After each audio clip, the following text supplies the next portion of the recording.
अस्सलाम वालेकुम जी। Lecture 99 start हो गया है जी, कैफ 5 का। नॉट आउट हैं अभी तक हम। ये वो छुरियाँ पटाखे तैयार हैं सेंचुरी के लिए।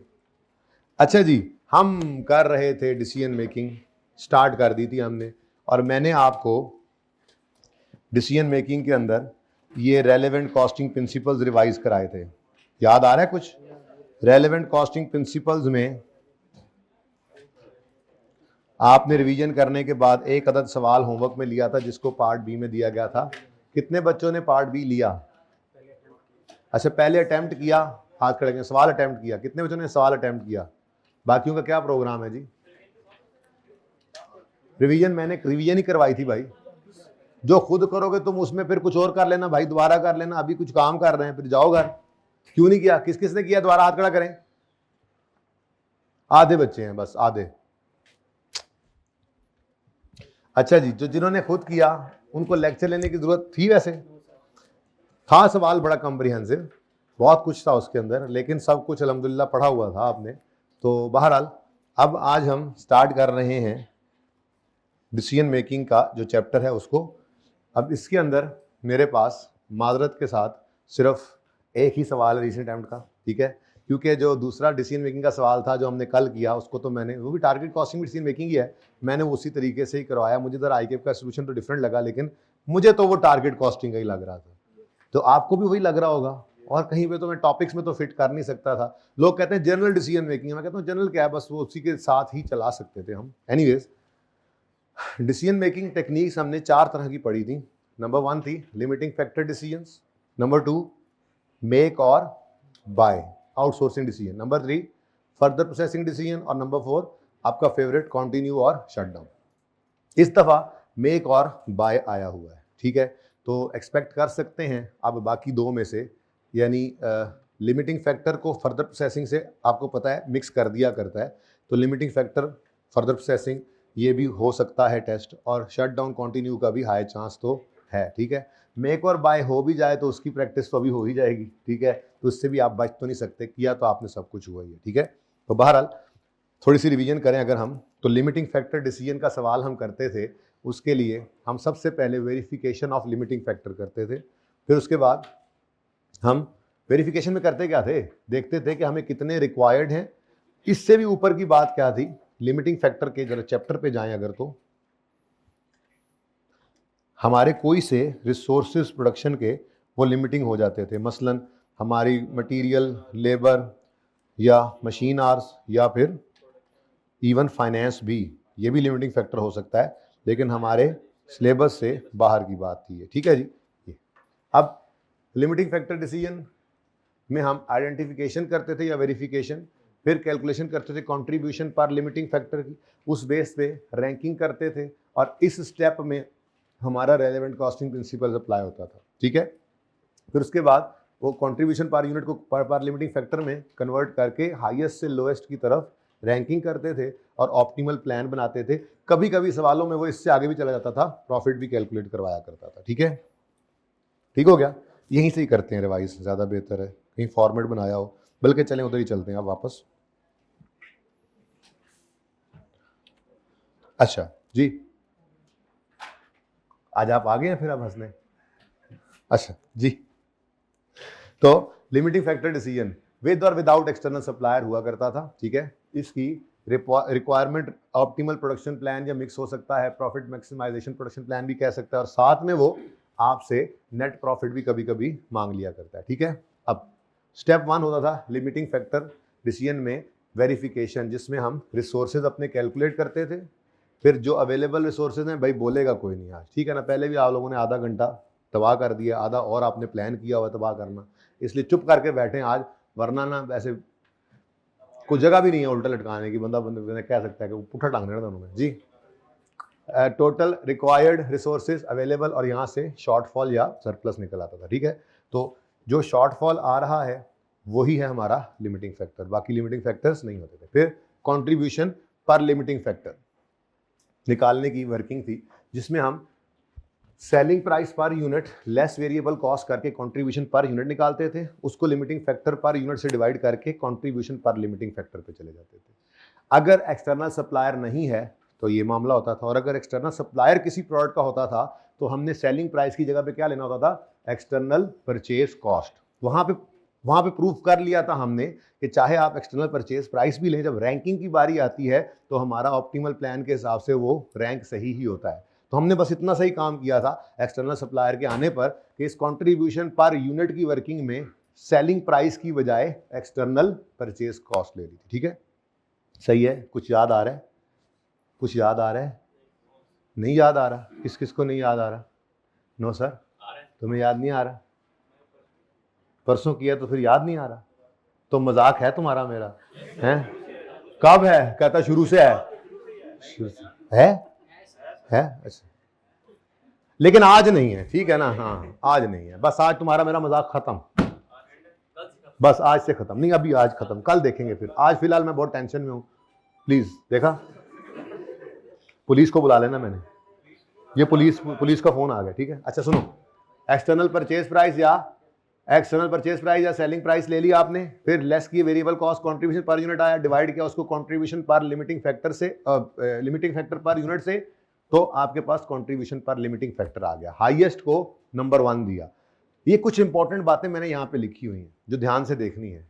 If external supplier use external purchase cost, otherwise use selling price, ये तो आपको पता था। ठीक है, लेकिन एक ही के अंदर मैंने आपको बताया था, मसलन एक ही एक्सटर्नल सप्लायर मौजूद है, ए का नहीं है, बी का, ये मेरी एग्जांपल में बी का मौजूद है, सी का मौजूद है, तो ए की सेलिंग प्राइस लोगे, बी की एक्सटर्नल परचेज कॉस्ट, सी की एक्सटर्नल परचेज कॉस्ट।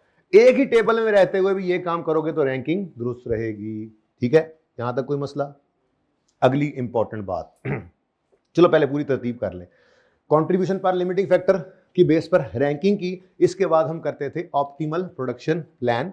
उसमें हम जो सबसे नंबर 1 पे रैंक पे आता था वो हम पकड़ते थे, पहले उसको फुल प्रोडक्शन करते थे खुद, उसके बाद फिर नंबर 2 नंबर 3 यहां तक के आपके सारे रिसोर्सेज यूज हो जाते थे। अगर एक्सटर्नल परचेज का ऑप्शन मौजूद होता था तो आप बाकी फिर जाके बाहर से खरीदते थे। एक अहम बात जो किसी सवाल में नजर नहीं आई थी, आपके सवाल में आ ना जाए, वो इधर मौजूद है। मसलन आपके इस टेबल के अंदर किसी एक प्रोडक्ट का कंट्रीब्यूशन पर यूनिट या पर लिमिटिंग फैक्टर नेगेटिव आ जाए तो उसको रैंकिंग में नहीं लेना। ठीक है, do not take product with negative contribution per unit of limiting factor in ranking. It will only be purchased if external supplier is available. ठीक है, इसको सिर्फ परचेज करेंगे, खुद प्रोड्यूस नहीं करना। अगर कोई नेगेटिव कंट्रीब्यूशन दे रही हो प्रोडक्ट, हो सकता है ना मजबूरी में लेनी पड़ रही हो, कभी कभी होता ही है कि आप कोई ऐसी चीज भी खरीद रहे होते हैं, मसलन कि आपको वो प्रॉफिट नहीं कमा के दे रही थी, लेकिन दुकानदारी है भाई, दुकानदारी चलानी है, तो गाहक को वो अगर 4 चीजें आपसे खरीदने आता है तो 5वीं कहीं और से ना लेने जाए, आप वो भी साथ रख लेते हैं, तो आपको कोई फायदा ज्यादा नहीं दे रही होती, पर चल रही होती हैं चीजें। तो ऐसी चीज भी आपके पास हो सकती है। तो अगर नेगेटिव कंट्रीब्यूशन पर यूनिट और पर लिमिटिंग फैक्टर आ जाए तो उसको रैंकिंग में नहीं लेंगे। इंपॉर्टेंट बात। अच्छा, रैंकिंग हो गई, उसके बाद ऑप्टिमल प्रोडक्शन प्लान कुछ इस तरह से बनाते थे। प्रोडक्ट ले ली, यूनिट्स प्रोड्यूस, यहां पर मसलन मशीन आवर्स हमारा लिमिटिंग फैक्टर है, तो हम इसको बैलेंस को यहां रख लेते थे। और मैंडेटरी और नॉन मैंडेटरी भी एक मामला था। जो मैंडेटरी डिमांड होती थी उसको रैंकिंग के बगैर सब पहले खुद बनाना है। मैंडेटरी किसी वजह से हो सकती थी, हमने कॉन्ट्रैक्ट किया हुआ है, या हम कहते हैं नहीं जी हमने फलां ऑर्डर को तो खुद से पूरा करना है, तो कोई भी ऐसी लिमिट लगी हो सकती है जिसकी वजह से आपको वो लाजमी खुद बनाना चाहिए। तो मैंडेटरी डिमांड को बनाने के बाद जो रिसोर्सेज बचे उसको फिर रैंकिंग की बुनियाद के ऊपर आप यूज करते थे, और नॉन मैंडेटरी डिमांड रैंकिंग के हिसाब से बनती थी। और जब रिसोर्सेज खत्म हो गए तो फिर बकाया अगर एक्सटर्नल सप्लायर मौजूद है तो बाजार से भी खरीद लिया करते थे। अब ये प्लान आपका बना है कि ये यूनिट्स हम बनाएंगे और ये कुछ खरीदेंगे भी सही। अब ये बनाना या खरीदना, ये लेकर के हम अगले स्टेप पे जाते थे जिसमें हम प्रॉफिट निकाला करते थे, जिसमें सेल रेवेन्यू तो सब प्रोडक्ट्स का होता था। मुश्किल सवाल आए थे, याद करो, वो 2-2 कंट्रीज वाले आए थे, बड़ी प्रैक्टिस की थी आपने इसकी। इंशाल्लाह रिवीजन के अंदर आपको ये सवाल करने तो पड़ेंगे ना, जाहिर है ये रिवीजन आपने करनी है। ठीक है, अब वो रिवीजन पूरा सेशन जो पढ़ाया वो सारे सवाल तो दोबारा नहीं हो सकते, मैं यही कर सकता हूँ थोड़ा बहुत। ठीक है, और फिर जिस अटेम्प्ट का सवाल है वो करेंगे। हाँ, साथ जरा मैंने दूसरी अटेम्प्ट जोड़ लिया इस दफा, थोड़ा सा जरा आप पे बहुत ज्यादा पड़ गया, लेकिन जरा ज्यादा अच्छा स्कोप बन गया रिवीजन का, क्योंकि 2 अटेम्प्ट्स के अंदर, जैसे अब इस अटेम्प्ट के अंदर मेक और बाय आया हुआ है, पिछली के अंदर आई थिंक फर्दर प्रोसेसिंग आया हुआ था, तो ये 2 टॉपिक्स आपके एक तरह से रिवाइज हो जाएंगे, तो जरा थोड़ा स्कोप बढ़ जाएगा। ठीक है ना, नो डाउट आप पे जोर ज्यादा पड़ रहा है, लेकिन आप कर नहीं रहे काम, खतरनाक बात ये। चलिए बाद में बात करेंगे। अब सेल्स रेवेन्यू तो सब प्रोडक्ट्स का ले लिया, क्योंकि खरीदी है या बनाई है, बेचनी तो हमने अपनी सेलिंग प्राइस पे है, लेकिन जो बनाई है उनकी कॉस्ट प्रोडक्शन कॉस्ट आएगी, वेरिएबल प्रोडक्शन कॉस्ट, जो खरीदी है उनकी वेरिएबल परचेज कॉस्ट, ठीक है जी। सेलिंग कॉस्ट सेल यूनिट्स के हिसाब से, यानी कंट्रीब्यूशन आ गया लेस फिक्स कॉस्ट की आपने, जिसके अंदर याद होगा आपको मैंने कहा था fix cost per unit OAR वाली होती है, उसको मल्टीप्लाई किससे करना है, मछलियां मछलियां मछलियां मछलियां मछलियां, याद करो मछलियां, पता नहीं है कि ये देखो ये कि हमने OAR को बजटेड प्रोडक्शन से ऑप्टिमल वाले से मल्टीप्लाई नहीं कर देना, क्योंकि हमने बजटेड को ही एक्चुअल अज्यूम करना है। तो जैसे उन्होंने पर यूनिट किया होता था वैसे ही हम वापस करते थे, ये एग्जांपल से आपको समझाया था, ठीक है। ये बात नहीं याद आई, ये बात नहीं याद आई, ये बात नहीं याद आई। टोटल फिक्स कॉस्ट हमने मार्जिनल, क्योंकि मैंने आपको बताया था डिसीजन मेकिंग में हमने मार्जिनल कॉस्टिंग यूज करनी है।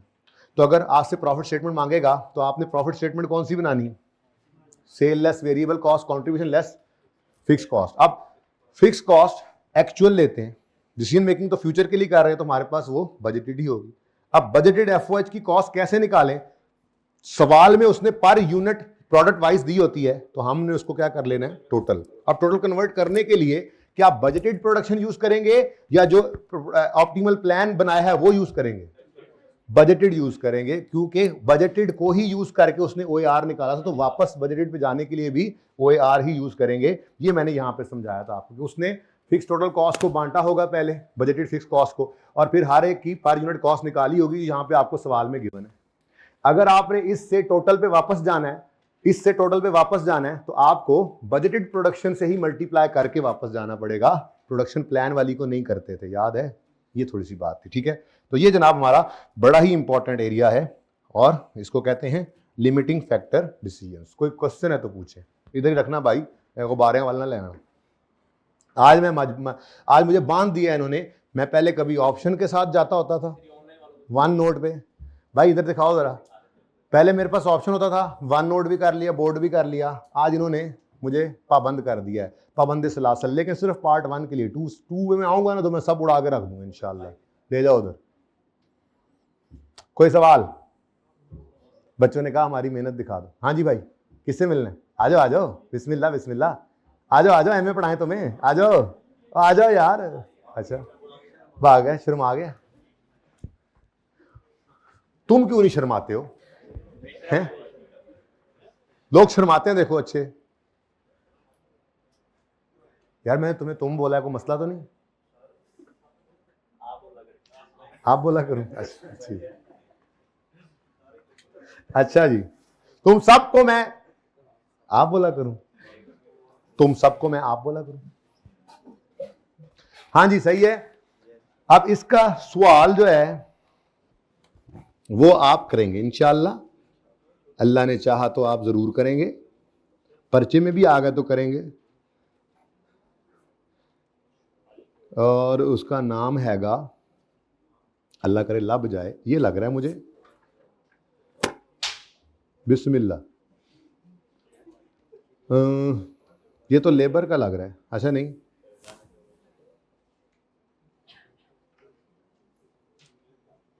ये फर्दर प्रोसेसिंग लग रहा है। चलें खैर, करना तो ये भी है, नोट करना शुरू करें जी, नोट करना शुरू करें जी।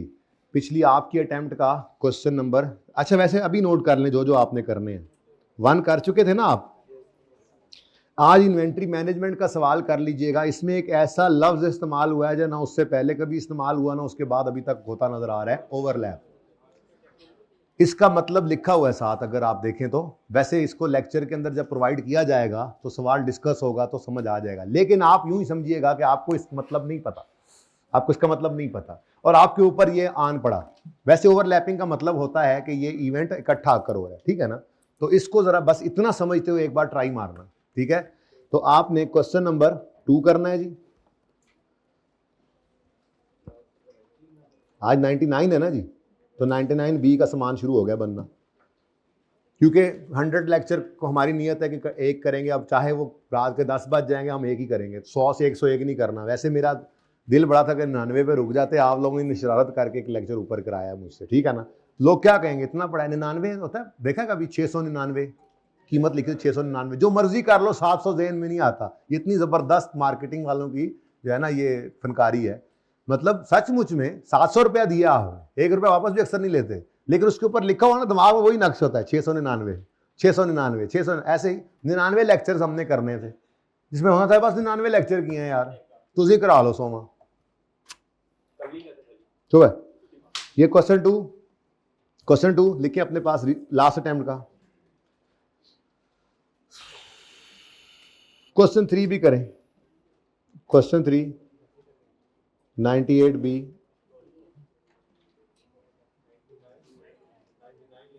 और 99। अच्छा सुने, ये सवाल आप कर चुके हैं ना, ये सवाल आप ले चुके हैं, ठीक है, ये आपका ओके हो चुका है, डबल ओके है। FNL ये लेबर का सवाल है, आपको एक सवाल और करवाए देता हूं, लेकिन पहले आप करेंगे, इसको भी मैं प्रोवाइड करूंगा आपको। 99B मेरे ख्याल में ज़्यादा नहीं हो गए, लेकिन देखो ना, अब कल भी मैं सिर्फ ये इंश्योर कर रहा हूं कि अगर कल आपको जो पार्ट बी में मिले उसमें कोई सवाल अव्वल तो होगा नहीं, लेक्चर तो जाहिर है मैंने आपको लेक्चर प्रोवाइड करना है, लेकिन स्टिल को सवाल हो भी सकता है, तो ऐसा सवाल आपको कल दूं जिनमें सवाल इंशाल्लाह होंगे नहीं, इसलिए मैंने ये 3 तो पहले कर दिए ना, ठीक है। उसके बाद ये स्टैंडर्ड कॉस्टिंग वाला कल कर लेंगे आप इंशाल्लाह। टाइटानिक वाला कल करेंगे, जाहिर है क्योंकि मैंने आपको अभी CVP कल रिवाइज कराने, आज के प्लान में नहीं है मेरे, ठीक है। मुराद आप कर चुके हैं, शुजात आपने आज करना है। उसकी वजह यह है कि ये मेरे पास है ही नहीं इस अटेम्प्ट के अंदर प्रोसेस कॉस्टिंग, और ये देखो उसने क्या मांगा हमसे, EPU और cost of finish goods produce, ठीक है, और ये प्रोसेस कॉस्टिंग है, जॉइंट बाय प्रोडक्ट नहीं है। इसीलिए तो मुझे बहुत डर लग रहा है इस दफ़ा कि जॉइंट बाय प्रोडक्ट आ जाएगा, क्योंकि वो पिछली दफ़ा बिल्कुल ही कोई नहीं आया इसमें से सवाल, और उससे पिछली बार आपके अटेम्प्ट के अंदर भी प्रोसेस कॉस्टिंग आया हुआ है, जॉइंट बाय प्रोडक्ट नहीं आया हुआ। लेकिन अब आप ये तो कर नहीं सकते कि जॉइंट बाय प्रोडक्ट को सिर्फ करें और प्रोसेस कॉस्टिंग छोड़ दें, वो तो आपने पहले अच्छे से किया था, तो इसलिए पहले ये बातें नहीं बताई जाती ना कि शक किस पे, वरना आप लोग ना पहले दिन से दिमाग अपने बंद कर ले, शटर डाउन, ठीक है, ऐसे नहीं करना होता ना। तो बहरहाल मेरी एक्सपेक्टेशन ये है कि जॉइंट बाय प्रोडक्ट इस दफ़ा आ सकता है, लेकिन दूसरी तरफ ICAP भी सरप्राइज तैयार रखता है, तो अगर प्रोसेस कॉस्टिंग में से आएगा तो आपको पता है थर्ड कैटेगरी में FIFO को अलग अलग भी आ सकते हैं, इकट्ठे भी कर सकता है, ठीक है। तो आपके अब क्वेश्चंस बने 3 अदद 99B में। नंबर 1 है क्वेश्चन नंबर 9, फिर है क्वेश्चन नंबर, बताओ ज़रा जल्दी से,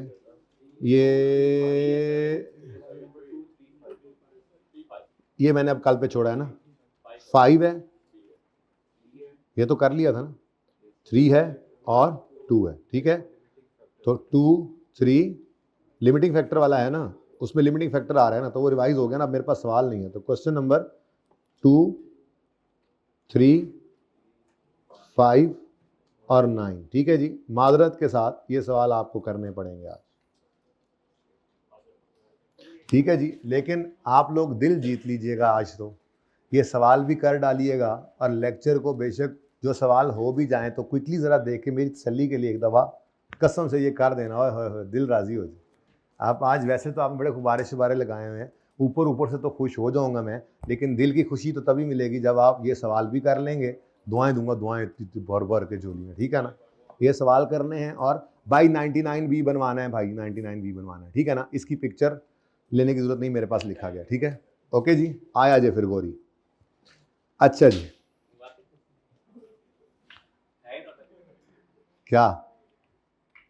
क्या कही जा रहे हो? नहीं, आज तो आप लोगों का दिन है ना, आज तो कुछ नहीं है, ठीक है। चुप है, चप पका यार, चुप कर दो यार, टाइम नहीं है, प्लीज यार प्लीज। अच्छा जी, उसके बाद ये डिसीजन मेकिंग जरा सारी रिवाइज कर दें एक दफा जी। लिमिटिंग फैक्टर डिसीजन, मोटी मोटी बात जहन के अंदर रखनी है, पर्चे में सवाल आइडेंटिफाई हो जाए ना जी, थोड़ा बहुत अंदाजा हो जाए। जैसे कल, अब मुझे, मैं यकीन मानो आपके साथ ही कल सवाल पढ़ा है, उससे पहले कौन सा सवाल किया था, वो इन्वेंटरी बैलेंस तो हमने किया नहीं, उससे पहले कौन सा सवाल किया है, मार्जिनल ऑप्शन का, आपके साथ किया था, ठीक है। बस दिमाग के अंदर क्या आइडेंटिफाई हो गया, ये काम करना है, तो उसको शुरू कर दिया अल्लाह का नाम लेके। आप लोगों की इमदाद भी जाहिर है मेरे साथ तो होती है कैलकुलेशंस वाली, तो वो आपको खुद करनी पड़ेगी बस। तो आइडेंटिफाई हो जाए तो कोशिश करें इन स्टेप्स के ऊपर आएँ और बहुत बहुत मार्क्स मिल जाएंगे, थोड़े थोड़े रह भी सकते हैं, ठीक है। तो लिमिटिंग फैक्टर अगर लग रहा हो सवाल 2 से 3 दफा पढ़ना इसलिए जरूरी है, डिसीजन मेकिंग का सवाल 2 दफा पढ़ें, नहीं समझ आए तीसरी बार भी पढ़ दें, अंदाजा हो रहा है थोड़ा सा कि इस तरफ को जा रहा है सवाल, तो दिमाग में ये फॉर्मेट आपके आना चाहिए। मैंने इसीलिए कोशिश की थी, हालांकि एमए के अंदर कोई फॉर्मेट्स नहीं होते भाई, ये जबरदस्ती के बनाए हुए फॉर्मेट्स हैं कि आपको लिमिटिंग फैक्टर का सवाल सामने आ गया तो आपके दिमाग में स्टेप्स आ जाएंगे। पहले मैंने वेरिफिकेशन करनी है, वो मैं इसलिए जरूरी करवाता था कि इसमें बहुत सारा डेटा हम निकालते थे जिसको पूरे सवाल में इस्तेमाल करते रहते थे, वर्किंग भी हो गई, साथ में जो है वो वेरिफिकेशन भी हो गई। फिर उसके बाद कंट्रीब्यूशन पर यूनिट निकाल के उसको लिमिटिंग फैक्टर में कन्वर्ट करते थे। कोई एक चीज या 2 चीज गलत हो जाएगी, बहुत सारी चीजें सही भी होंगी, नंबर मिलते जा रहे हैं, फिर वो जो गलती होगी उसके नंबर यहां कट गए, फिर आपने उस गलत रैंकिंग को उठाकर उसकी बेस से प्रोडक्शन प्लान सही बनाया, उसके नंबर मिलेंगे, सही है ना। तो चलते जाना है, हिम्मत नहीं हारनी है, प्रॉफिटेबिलिटी कैलकुलेट करनी पड़े तो वहां तक भी चले जाए। तो आइडेंटिफाई हो जाए तो ये स्टेप्स हैं, बाकी मोटी मोटी बातें याद रखने वाली इसके अंदर एहतियातें ही मैंने लिख दी, कोई मसला। चलें आगे। इसके बाद हमने पढ़ा था मेक और बाय डिसीजन, ठीक है, आउटसोर्सिंग भी इसको कहते हैं। ये रिवाइज करके हम आप इस अटेम्प्ट वाला सवाल कर लेते हैं। अब आपने तो मुझे इधर ही पाबंद कर दिया, तो वन नोट में वो सवाल कर देता हूँ, ठीक है, मुश्किल सवालों में से एक सवाल है, ओके। और उसको करने के बाद फिर उम्मीद है आपका पार्ट 1 क्लोज करना पड़ेगा।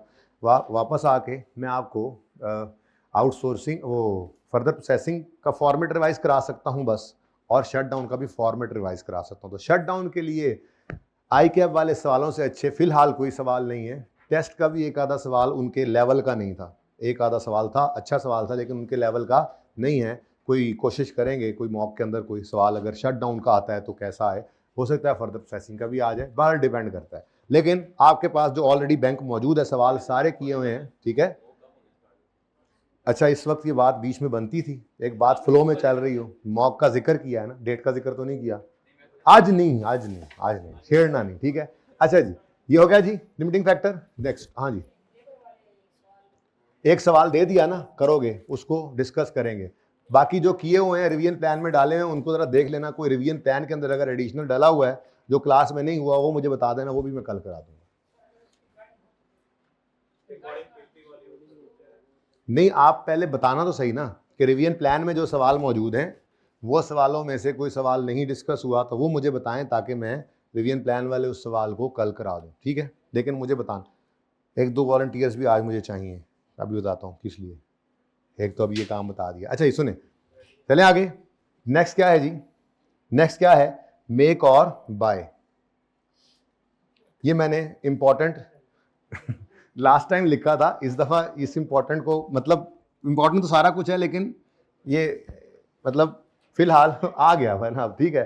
तो क्योंकि ये काफी अरसे से नहीं आया था तो इसलिए लास्ट टाइम इसकी एक्सपेक्टेशन थी, तो बहरहाल वो उसने टेस्ट कर लिया। एनीवेज, मेक और बाय, मेकें या बाय करें।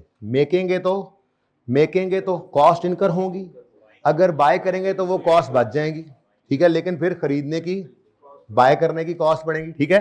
तो ये हमारा इवैल्यूएशन ऑफ आउटसोर्सिंग डिसीजन था, जिसमें हमने रेलेवेंट कॉस्ट सेविंग या रेलेवेंट बेनिफिट में क्या लेना है, जो बनाने की कॉस्ट बचेगी, saving in material cost, saving in labour cost, saving in variable overhead, saving in attributable, directly attributable fixed FOH cost. उसके अलावा मसलन रेंटल इनकम ऑफ फैक्ट्री, क्या मतलब, एक मिसाल ली, मसलन हमने अगर एक प्रोडक्ट जो है वो आउटसोर्स करनी है तो जिस फैक्ट्री में वो बन रही थी वो फैक्ट्री किराए पे दे देंगे, तो आउटसोर्सिंग की वजह से ये बेनिफिट आ सकता है, बोलो। फिर additional contribution of new product, मतलब अगर हमने एक चीज आउटसोर्स की है तो हमारे रिसोर्सेज फारिग हो गए, वो फारिग होंगे तो फिर उसकी जगह पे मजीद कुछ चीज एग्जिस्टिंग या नई बनकर कोई एडिशनल रेवेन्यू आ रहा है तो वो भी आपका क्या है, बेनिफिट। समझ आती है बात। ये असल में ना वो ये मैंने पिछले साल पिछले सेशन वाला ही उठाया है, ये कॉपी कर करके इकट्ठे किए थे ना जहाँ पे फॉर्मेट, ठीक है, और उनको पिछले से पिछली दफ़ा वालों से उठा कर दिया था। यानी असल में ये आपके मुख्तलिफ जगहों पे पड़े हुए हैं ना, तो इनको यहाँ पे सिर्फ इकट्ठा किया गया है ताकि वो हर चैप्टर को आगे आगे घूमते हुए देखने की बजाय इकट्ठा एक जगह पे नजर आ जाए, ठीक है ना। उसके बाद रेलेवेंट कॉस्ट, परचेजिंग की कॉस्ट में क्या क्या आ सकता है, उस चीज़ को खरीदने की कॉस्ट, उसकी ट्रांसपोर्टेशन की कॉस्ट, कोई इंस्पेक्टर रखा है तो उसकी इंस्पेक्शन की कॉस्ट, कोई इंश्योरेंस करनी पड़ी तो इंश्योरेंस की cost, custom duty, non refundable taxes आ गए, और कोई परचेज एडमिनिस्ट्रेशन कॉस्ट, यानी कोई भी परचेज से रिलेटेड इंक्रीमेंटल कॉस्ट हैं जो परचेज कॉस्ट के अलावा हैं, जैसे आप बचपन से सीखते आए इन्वेंट्री की कॉस्ट में क्या क्या होता है। इससे याद आया, इन्वेंट्री वैल्यूएशन के चैप्टर में भी एक पॉइंट मेरे से रह गया था, वो भी मैंने आज करना है सेकंड पार्ट में। वो है तो इंट्रो, जरा रिवाइज करना है कि इन्वेंट्री कॉस्ट में क्या क्या चीज़ें शामिल होती हैं, वो पता नहीं क्यों रह गया था। ठीक है, एनीवेज, तो वो भी इंशाल्लाह मजीद रिवाइज हो जाएगी ये बात कि अगर आपने कोई चीज़ खरीदनी है तो उसकी परचेज कॉस्ट प्लस सारी डायरेक्टली एट्रीब्यूटेबल कॉस्ट जो उस चीज़ को हम तक लाने के लिए ज़रूरी हैं, वो उसकी परचेज का पार्ट बनती है, कॉस्ट का पार्ट बनती है। ठीक है ना। तो हमने सेविंग लेनी है जो प्रोडक्शन ना करने से हमें होगी, और रेलेवेंट बेनिफिट ये आ गया, और रेलेवेंट कॉस्ट क्या होगी, आप इसको खरीदने जा रहे हैं। अगर हमारी सेविंग मसलन 120 रुपए की आई है प्रोडक्शन ना करने से, और बाहर से ये 100 रुपए का मिल गया हमें, तो फिर बेहतर है बाहर से खरीदें। Positive answer, positive net result है तो एक्सेप्ट कर लेंगे एक्सटर्नल बाइंग को। और अगर ये मसलन हमने खुद बनाना था तो वो बनाना बंद करें, तो सेविंग आ रही है 120 की, लेकिन बाहर से 150 का पड़ रहा है, तो भाई खुद ही बनाई जाओ। नेगेटिव आंसर आएगा तो एक्सेप्ट नहीं करना आपने एक्सटर्नल बाइंग को। Relevant income of future are taken if no future data then assume that past data is same for the future. ये बिल्कुल पिछले सेशन वाला मैंने कॉपी पे, इनफैक्ट ये पिछले सेशन की ही फाइल है। ठीक है ना, ये स्प्रिंग आगे नहीं लिखा हुआ पूरा, अगर लिखें तो ये इसलिए प्लीज बी कॉन्फिडेंट, ये चीजें आपको पहले वालों को पढ़ाई जाती हैं, आपको पढ़ाई जा रही हैं। पर्चे इन्हीं चीजों में से ही बनते हैं। सिर्फ पर्चे का एक प्रेशर है, आई कैप का एक प्रेशर है, घर वालों का एक प्रेशर है, खाला का एक प्रेशर है, मसले मसाइल हैं। ठीक है ना, ये सारे प्रेशर जो है ना, इनको लेके जब पर्चे में जाते हैं ना, ये ना लेके जाया करें। आप रिलैक्स होके जाएं, पर्चा इंशाल्लाह आपका पास हो जाएगा। ठीक है, अच्छा जी, अब सुने मेक और बाय में क्या करोगे, मेक ना करने की कॉस्ट बच गई, बेनिफिट, बाय करने की कॉस्ट पड़ गई, रेलेवेंट कॉस्ट। नेट करो, अगर आंसर पॉजिटिव है एक्सेप्ट कर लो आउटसोर्सिंग, और अगर नेगेटिव है तो रिजेक्ट कर दो। बाकी अदर फाइनेंशियल नॉन फाइनेंशियल भी आपने कुछ उसके अंदर डिस्कशन हमने की थी। कुछ फैक्टर्स होते हैं कि मसलन आप बाहर से किसी से ले रहे हैं तो क्वालिटी का मसला था, टाइम लिमिट्स थी, सप्लाई थी, फ्लेक्सिबिलिटी थी, प्राइसेस के मसाइल थे। तो कुछ नॉन फाइनेंशियल फैक्टर्स भी हैं, वो कभी कभी पूछ लिया करता है साथ, जब आउटसोर्सिंग देता है ना तो साथ नॉन फाइनेंशियल फैक्टर्स भी पूछ लेता है। मेरे ख्याल में तो भाई पूछे हुए थे, देख लेते हैं। ठीक है, लिमिटिंग फैक्टर पूछे। चलें, अब इस सवाल को, ये सवाल आया हुआ है इसलिए अगले दोनों को फिलहाल रोकते हैं और इसको सॉल्व कर लेते हैं। यहां पे हमने कुछ अलग लिखा हो, जरा देख लें। मेक और बाय के लिए कोई ऐसी चीज जो रह गई हो हमसे वहां पे डालने में, यही है, यही बातें। ठीक है, हाँ, नॉन फाइनेंशियल फैक्टर्स बस यहां नजर आ रहे हैं। क्वालिटी ऑफ प्रोडक्ट है, ऑन टाइम डिलीवरी है, फ्लेक्सिबिलिटी है, रिएक्शन ऑफ कस्टमर है, प्राइस स्टेबिलिटी है, वगैरह वगैरह। ये कुछ नॉन फाइनेंशियल फैक्टर्स थे जो उस वहां पर फॉर्मेट के अंदर नजर नहीं आ रहे। ठीक है, आ जाओ जी।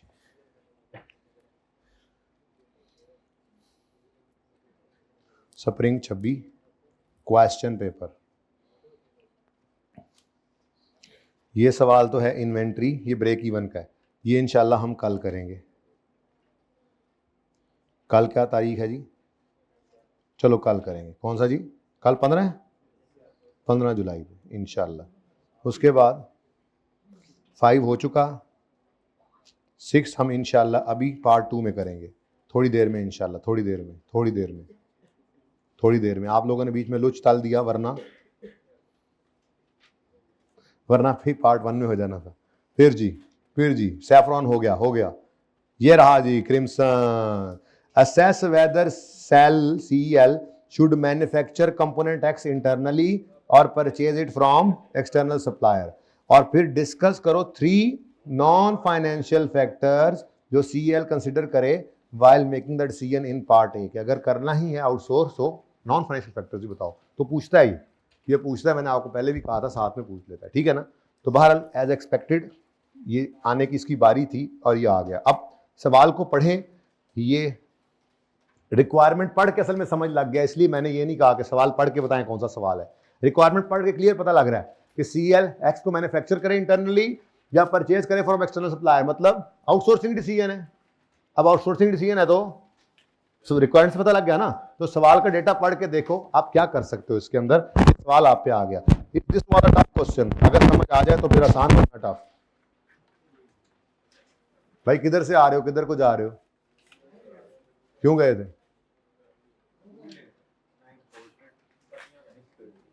इतनी इंपॉर्टेंट बातें तुम लोगों ने मिस कर दी है ना। चलो ठीक है, सवाल पढ़ो 8वां। जी होंगी, वो तो कल से हो रही हैं।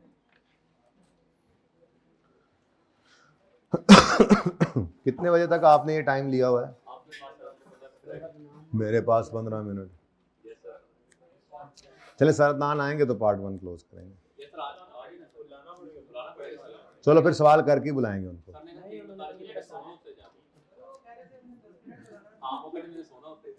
तूने कहा यहीं पे सो जाए, हाँ को उठा के ले आएंगे। अच्छा जी पढ़े सवाल। सवाल जरा टफ लग रहा है मुझे।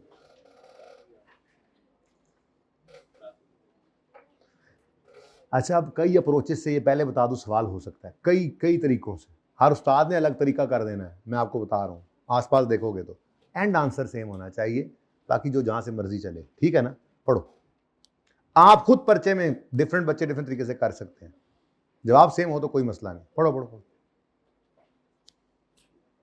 हम कोशिश करेंगे अपने फॉर्मेट पे रखने की इसको।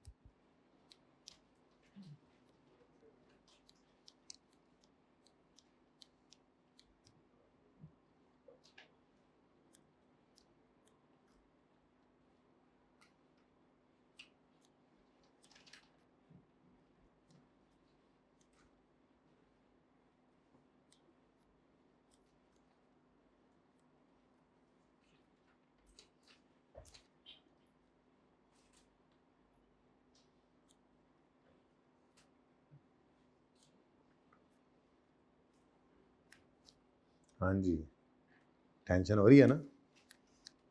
कान गर्म होते हैं पर्चे में ऐसा सवाल पढ़ के, कान गर्म होते हैं। लेकिन दूसरी बार तीसरी बार पढ़ने पे कुछ हाथ लग जाता है, फिर शुरू हो जाते हो आपको, फिर कुछ ना कुछ अल्लाह रास्ता दिखाते जाते।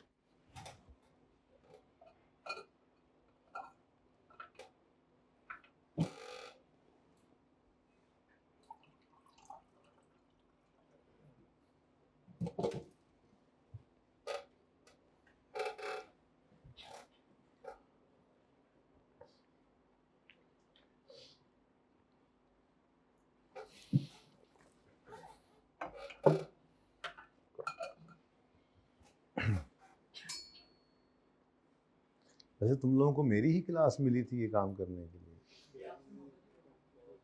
किसी और की क्लास में कर लेते, मैं आ जाता। अच्छा अच्छा, नहीं मैं तो ये कह रहा हूँ, तुमने सवाल ही नहीं समझा। किसी और की क्लास में कर लेते।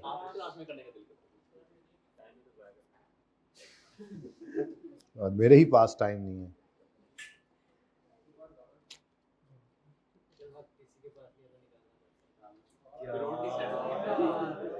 सवाल पढ़ लिया जे, फिल्मा कराई जाओ इन्हें को जी। क्या लगता है पहली बार पढ़ के तो होएबल नहीं लगा होगा? एक बार फिर पढ़े, कोई बात नहीं, और खुद फील करेंगे सेकंड टाइम। अब मैं चुप करके बैठ रहा हूं अगले 2 मिनट।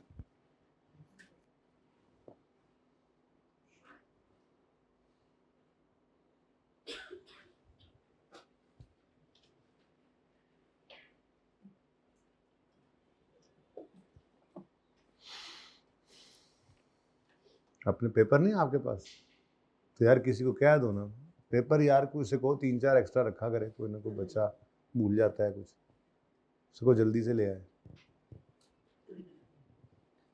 देखो दोनों लेके आए, इसके पास पिछली अटेम्प्ट वाला भी नहीं होगा। 2 दिन बाद मुंह उठा के आ गया। कहाँ थे? 3 दिन बाद है। कहाँ थे? इस्लामाबाद। इस्लामाबाद वाले कहाँ थे?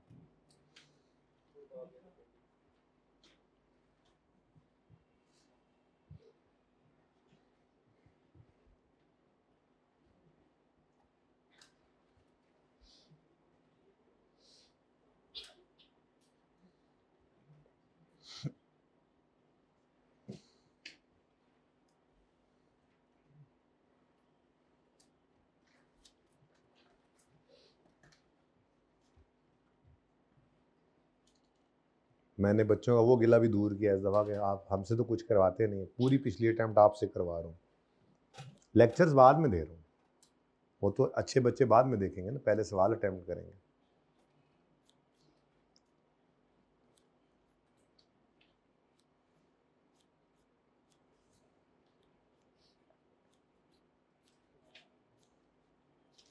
अब क्या लग रहा है? Same feeling, no change in feeling, हो जाएगा यार ये चीज़। सर नान ने भेजा होगा हैं? अच्छा वो पेपर ले आओ 2-3, इस अटैम्प्ट वाला भी पिछले वाला भी, क्वेश्चन पेपर्स। ये कुछ बच्चों के पास नहीं है, किस किस के पास नहीं है जी?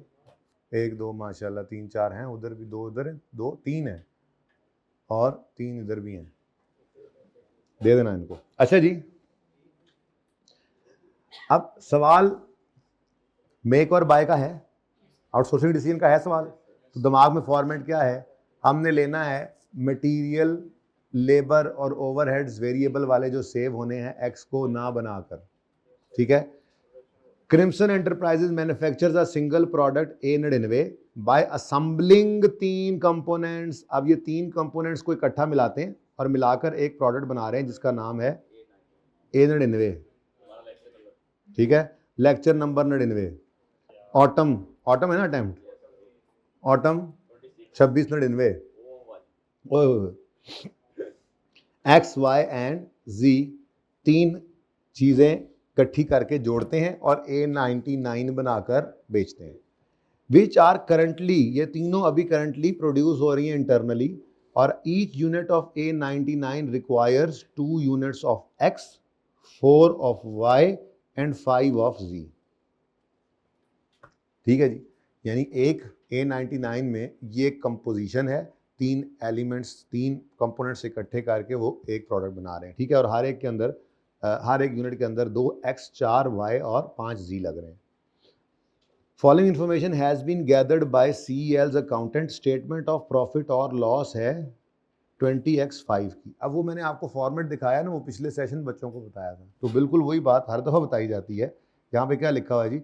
रेलेवेंट इनकम्स फ्यूचर की लेनी है, अगर फ्यूचर डेटा ना हो तो फिर अज्यूम करो पास डेटा ही सेम है फ्यूचर के लिए। ये हम हमेशा ही MA के अंदर अजम्पशन लेते आए हैं, ठीक है। अब यहाँ पे उसने स्टेटमेंट ऑफ प्रॉफिट और लॉस X5 की दे दी है, और ब्रेकअप भी अपने कंपोनेंट्स का उसने दिया। ब्रेकअप ऑफ कंपोनेंट्स, ये X की टोटल कॉस्ट कह रहा है जी 120,000 है। इसमें क्या जी, रॉ मटेरियल इतना लगा है, लेबर इतनी लगी है, फैक्ट्री ओवरहेड्स इतने हैं जिसमें 60% क्या है, वेरिएबल, तो ये टोटल 120 इस तरह से बना है, ठीक है। इसी तरह से 175 का ब्रेकअप, इसी तरह से 205 का ब्रेकअप, इसी तरह से 199 का ब्रेकअप आ गया। सही है। अब सवाल के अंदर डेटा मिल रहा है हमें, हमने कौन सी प्रोडक्ट के बारे में, बल्कि चलो आगे चलो। अब देखो projections for the next year 2006 budget. अब अगर ये ना देता तो फिर मजबूरी के दर्जे में हम 5 वाले डेटा की अज्यूम करते आगे चल रहा है, लेकिन उसने क्या कहा, अगले साल के बारे में हम ये सोच रहे हैं कि सेलिंग प्राइस 4% बढ़ाएंगे और इन्फ्लेशन का इम्पैक्ट ऐसे ऐसे पड़ना है सब पे, इतना इतना। अब फ्यूचर वाली ही आपने इनकम्स एक्सपेंसेस लेने, ठीक हो गया। CEL is currently operating at full labor capacity. Due to this capacity constraint, CEL's supply department has entered into negotiation with an external supplier who has offered to supply component X at a price of, अब मुझे बताओ कितने component X हमें वैसे चाहिए? 1 million units बनाने के लिए 2 मिलियन, क्या ख्याल है? क्योंकि एक यूनिट पर कितने X लग रहे हैं? 2। वो कह रहा है जी ये 100 रुपए के हिसाब से मैं आपको दे दूंगा। अच्छा, अब इस पे इन्फ्लेशन कहीं से नहीं लगानी, ये वैसे ही अब हम उससे निगोशिएशन कर रहे हैं, तो ये उसने ही यही ऑफर की हुई, ठीक है। अब अगली बात, पहली बात तो ये है कि अगर हम आउटसोर्सिंग डिसीजन लेने लगे हैं तो हम क्या कहेंगे कि हम अगर X ना बनाएं, तो अगर X ना बनाएं तो अब फिलहाल जेन में रखना, हम डिसीजन मेकिंग कर रहे हैं तो हमने लेनी कौन सी कॉस्ट है, वेरिएबल या डायरेक्टली एट्रीब्यूटेबल फिक्स। तो डायरेक्टली एट्रीब्यूटेबल फिक्स नहीं कहीं उसने, तो फिर बस वेरिएबल ही लेंगे। यानी saving in relevant material cost, saving in relevant labour cost, saving in, लेकिन छोटी सी एहतियात क्या थी, ये मटेरियल कॉस्ट पे आपने 5% का इम्पैक्ट लगा लेना है। ये तो आपके 2005 में मटेरियल कॉस्ट आई थी, 6 के अंदर ये इतनी नहीं आनी थी, बल्कि इससे 5% ज़्यादा। ऐसे ही लेबर की 10% ज़्यादा, फिक्स को साइड पे पुर कराओ, फिक्स को पुर कराओ, वेरिएबल ओवरहेड 8% ज़्यादा, और मार्केटिंग सेलिंग भी ऊपर पड़ी थी जी। ओहो अच्छा, ये भी वेरिएबल है। अब हमने कॉन्ट्रीब्यूशन खेलना होता है, तो फिर वेरिएबल सेलिंग कॉस्ट भी हमारे लिए रेलिवेंट है कि नहीं? अच्छा, बहरहाल सेविंग मिलेगी हमें एक्स को ना बनाकर ये वाली, ओके। लेकिन इसके साथ ही उसने माफ़ी नहीं दी और क्या बोला, मैनेजमेंट का ये यकीन है कि अगर एक्स बाहर से ख़रीदेंगे तो लेबर आर जो करंटली यूज़ हो रहे हैं इसकी प्रोडक्शन में वो रीएलोकेट कर देंगे और उससे हम अदर कंपोनेंट्स बढ़ा लेंगे, जिस वजह से अदर कंपोनेंट्स बढ़ जाएंगे, जिस वजह से असेंबलिंग ऑफ A99 बढ़ सकती है। अब ये एक मुश्किल कैलकुलेशन है जिसमें हमने ये देखना है कि कितने एडिशनल A99 बनेंगे, ठीक है। अच्छा, ब्रेक कर लेते हैं चीज़ों को, ठीक है ना। हम पहले अपना फॉर्मेट बनाते हैं, ठीक है ना, ओके। हम पहले अपना फॉर्मेट बनाते हैं, यहीं पे बनाते हैं, ठीक है, यहीं पे क्या, बैठ जाओ, फॉर्मेट बना ले, बस 2 मिनट बैठ जाओ, ठीक है। अच्छा भाई, फॉर्मेट बना लें जी। आउटसोर्सिंग डिसीजन है क्या जी, इवैल्यूएशन ऑफ आउटसोर्सिंग डिसीजंस। अच्छा जा यार, evaluation of outsourcing decisions, decision है जी, आउटसोर्सिंग ऑफ एक्स है, ठीक है ना। तो अब देखो इधर,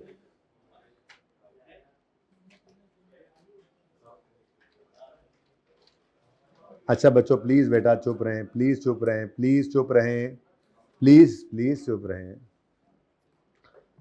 चपेड़े ना खा लीजिएगा। मुअज़्ज़िज़ सामीन इकराम तवज्जो फरमाएं। रेलेवेंट बेनिफिट क्या है? रेलेवेंट बेनिफिट, मैं इस तरह से चल रहा हूं कि मुझे नहीं सवाल की समझ आ रही कि यार कितने यूनिट्स ज्यादा बन पाएंगे। मुश्किल बात है ना, आसान नंबर तो लो, ठीक है। तो आपने सबसे पहले क्या कहा जी, saving in material cost of x, material cost of x. X बनाने के लिए मटीरियल कितना लग रहा था, कितना लग रहा था 30,000। ये 30,000 सेव हो जाएगा, हाँ, लेकिन 30,000 को 5% बढ़ाओ क्योंकि अगले साल के लिए प्रोजेक्शन है और अगले साल ये 30,000 नहीं बल्कि 30,000 इंटू कितने परसेंट, 1.05 रुपीज इन थाउजेंड सवाल कर रहा हूं मैं, ठीक है जी। 31,000 ये कॉस्ट सेव होगी, वो ये हो जाएगी हमारी, ठीक है। उसके बाद, और तुम कहां से आ गए हो, बच्चों ने बताया ना तुम्हें, ये जाती नहीं है बच्चे यार, तुम जाओ फाइनल के पर्चे दो। कब है तुम्हारी अटेम्प्ट है? दिसंबर तो बहुत दूर है अभी। Saving in labour cost of x, हाँ जी। अब लेबर कॉस्ट एक्स पे कितनी लगनी थी 40,000, ये तो लगी थी। अगले साल अगर हम एक्स प्रोड्यूस करेंगे तो कितनी लगेगी, तो ये 40,000 का 10% बढ़ा लो। मुझे नहीं पता आई कैप ने किस तरतीब पे सवाल का सोल्यूशन किया होगा, एंड पे आंसर देखेंगे। अगर अभी देखा ना तो बहक जाएंगे। ये मैं आपको कहता होता हूँ कि सोल्यूशन पहले ना देखा करें, दिमाग नहीं सोचता, अपनी तरतीब पे चलें, अल्लाह का नाम लेके कुछ ना कुछ हो जाएगा, ठीक है। तो 1.10 जी 4400 आ गया, 44,000, ठीक है जी। उसके बाद saving in variable overheads, variable overhead cost है ऑफ एक्स ही होनी है, जाहिर सी बात है। अब इधर देखें जी, इसके अंदर जरा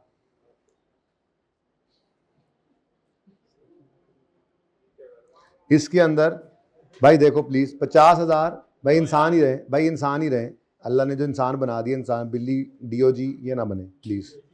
अच्छा 50,000 सर ना आ रहे हैं, तो मैंने कहा ना ऐसे जरा तमीज से बात। 50,000 भाई 50,000 के फिक्स्ड एफओएच हैं, इनका कितने परसेंट वेरिएबल, तो 50, ये एक्स में नहीं लिखा, यहाँ पे जगह कम है, ठीक है। तो 50,000 इंटू 60% इंटू हाँ, लेकिन वेरिएबल ओवरहेड कितना बढ़ेंगे? 8%, तो 1.08 ये भी बचेगा। मुझे पता है टोटल भी कर सकते थे, पर मैंने कहा चलो अब चलने दें, बहुत लंबा हो गया, कोई बात नहीं जी। 32। अगर मैं एक वर्किंग करूं ना जी, एक वर्किंग जो मुझे वैसे भी करनी थी, तो ये वहां पर सबके लिए ही मैंने करना था, लेकिन मैंने कहा चलो स्टेप बाय स्टेप ही चलते हैं कि जो समझ में आ रहा था वो मैंने कर दिया। ठीक है कि एक्स की मटेरियल कॉस्ट बच सकती है, वरना तो एक टेबल के अंदर सारा कुछ होना चाहिए था असूली तौर पे, ठीक है ना, क्योंकि अभी मुझे बाकियों के लिए भी ये काम करना है। ठीक है, लेकिन देखते हैं। अब ये नंबर तो मुझे मिल गए, ठीक है। ये कॉस्ट सेव होगी, लेकिन एट द सेम टाइम आपको कुछ रेलेवेंट कॉस्ट भी पढ़नी है। अब रेलेवेंट कॉस्ट क्या है? Purchase cost of raw material x. ठीक है, तो परचेज करने की कॉस्ट क्या है जी? उसने बताया है जी कि आप क्या करें, तो परचेज कॉस्ट जी, परचेज कॉस्ट ऑफ एक्स 1000 यानी 1,000,000 A99 के लिए आपको 2x चाहिए, और उसने कहा है 100 रुपए का एक x दूंगा। बताओ जी क्या आता है? 2 लाख। अब ये 2 लाख क्या है जी? आपकी कॉस्ट है। अभी फिलहाल तो आपका ये डिसीजन सही नहीं लग रहा। क्यों? क्योंकि आप अगर देखें तो आपको यहां पर सेविंग कितनी मिल रही है, चेक करें ना जरा, वैसे बाय द वे चेक करें सेविंग कितनी मिल रही है गड़बड़ होगी ना। अब ये 107 की सेविंग मिल रही है, और दूसरी तरफ आपको कॉस्ट कितनी पड़ रही है, एडिशनल कॉस्ट कितनी पड़ रही है? 200। तो अभी तक तो ये आपके लिए फाइनेंशियली बेनिफिशियल नहीं नजर आ रहा, लेकिन हम इसमें एक चीज को अभी तक मिस कर रहे हैं, और वो एक चीज कौन सी है? जी हाँ, additional contribution of A99। Additional, और सारी गेम इसी के आसपास ही थी। एडिशनल कितने नंबर का सवाल है? ये 18 नंबर में से मेरे हिसाब से 10 नंबर अब इसी वर्किंग के हैं, ठीक है ना। तो टोटल कितने हैं? ओके यार, ओके कोई बात नहीं, बस इसके बहुत सारे नंबर हैं, मैं ये कहना चाह रहा हूं, ठीक है ना। ओके, लेकिन ये कतन नहीं समझ लेना आपने कि इसी के ही सारे नंबर हैं। जो आपने कर लिया काम, इसके नंबर आपको मिल गए। तो अब यहाँ पे मैं थोड़ा सा ना ब्रेक मारूंगा, क्योंकि आप लोगों ने वो बुला लेना आप सर को भी, आप ना बड़े लड़के बुला लिए आपने आज, सर अदनान, सर आसिफ हैं, हाँ बॉयज़ हैं। अच्छा, तुसी दौड़ ला रहे हो मेरे नाल, तुसी दौड़ ला लो। खैर मेरी बात तो हो नहीं रही, लेकिन कोई बात नहीं।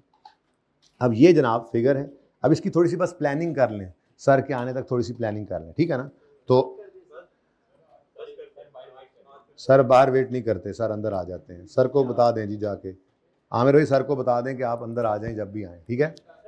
अच्छा जी, अब सुने, एडिशनल कंट्रीब्यूशन लेंगे हम, ठीक है।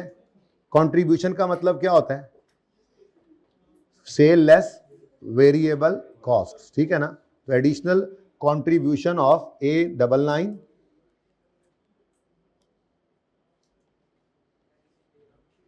ड्यू